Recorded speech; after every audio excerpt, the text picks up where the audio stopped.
La Journée mondiale de lutte contre l'homophobie est célébrée chaque année le 17 mai. Cette initiative québécoise qui a vu le jour le 4 juin 2003 a été lancée pour la première fois au monde par la Fondation Émergence, sous la dénomination Journée nationale de lutte contre l'homophobie. Des pays comme la Belgique et la France ne tarderont pas à s'emparer de l'idée et de mettre sur pied de semblables événements.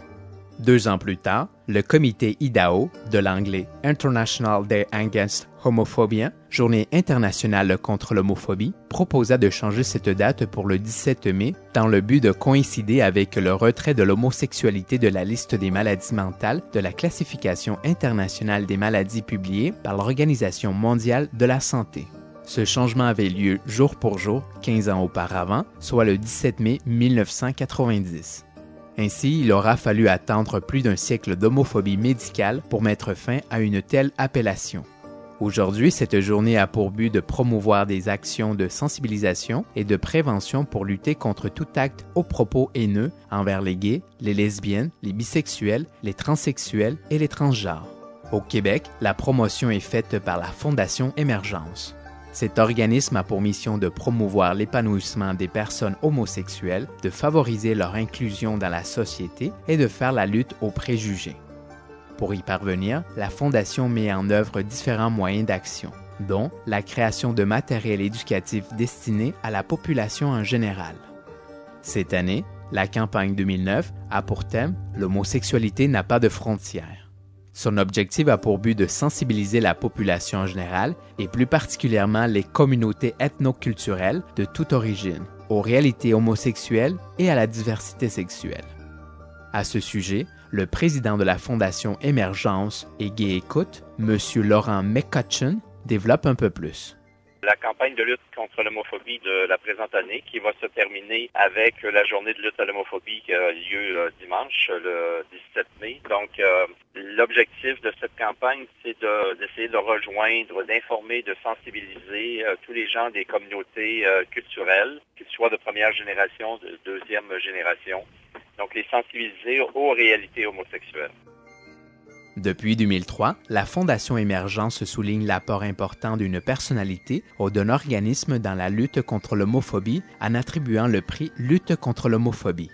C'est dans un contexte d'ouverture aux réalités homosexuelles et de travail accompli pour leur acceptation par la société que le prix est accordé. Cette année, le prix est décerné à M. Danny Turcotte, le fou du roi de l'émission populaire Tout le monde en parle. Sur ce point, M. Laurent McCutcheon poursuit. Ça a été remis lundi soir, une cérémonie en présence de la ministre de la Justice, qui se trouve aussi à être la ministre responsable de la lutte contre l'homophobie. Et on a remis le prix 2009 de lutte contre l'homophobie à Danny Turcotte. En plus de souligner cette mention honorable à M. Turcotte, l'an 2009 marque le 40e anniversaire de l'adoption du Bill Omnibus de Pierre-Elliott Trudeau.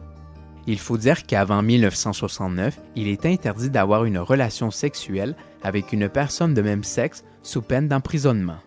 Pour apporter cette modification au Code criminel canadien et décriminaliser les relations sexuelles entre personnes de même sexe, M. Trudeau adopta son célèbre Bill Omnibus.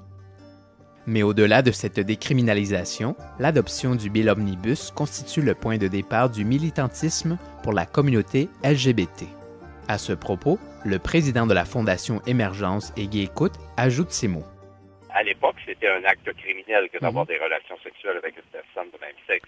Donc, quand on a retiré ça du code criminel, ça a eu pour effet que ce n'était plus un crime. Et ça a surtout eu pour effet de permettre aux personnes homosexuelles de commencer à sortir, de s'exprimer. Parce qu'avant ça, évidemment, comme c'était un crime, il n'y avait pas beaucoup d'homosexuels qui pouvaient s'affirmer, sortir publiquement, ce qu'on appelle faire un coming out. Moi, j'appelle ça l'an 1 pour les droits des communautés homosexuelles. C'est à partir de ce moment-là qu'on a commencé à revendiquer et à gagner des droits. Ça a été le point de départ. Après ça, évidemment, il y a eu les chartes qui ont suivi, les chartes des droits et libertés.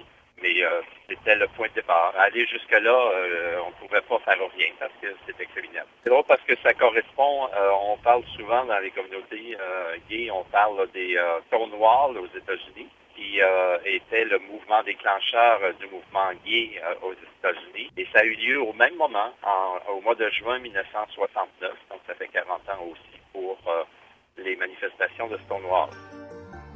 Pour plusieurs personnes, l'homophobie reste encore ambiguë.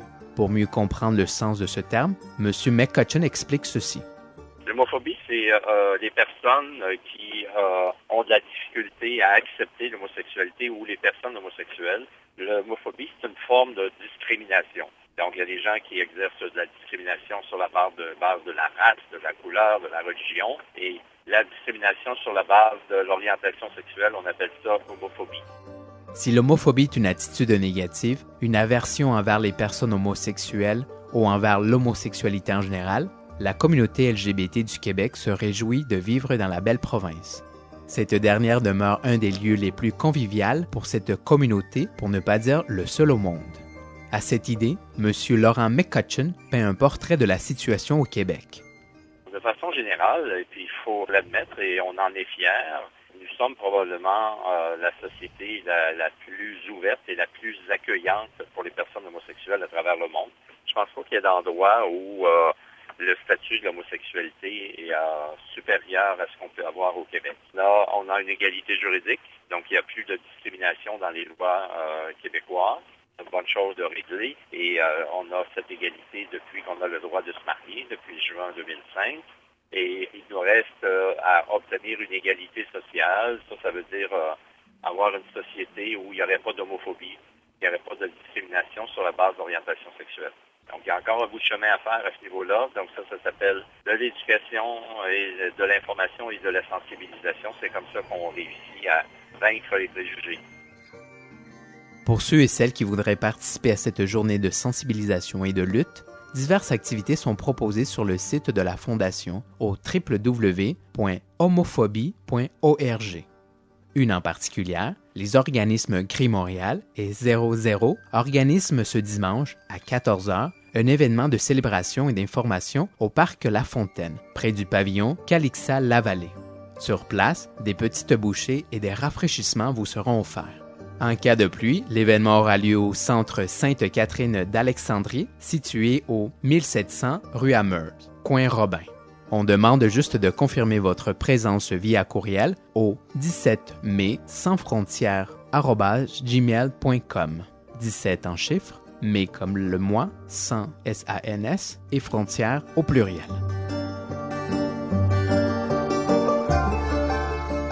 Si le 17 mai reste une journée internationale contre l'homophobie, cette lutte doit être faite à longueur d'année.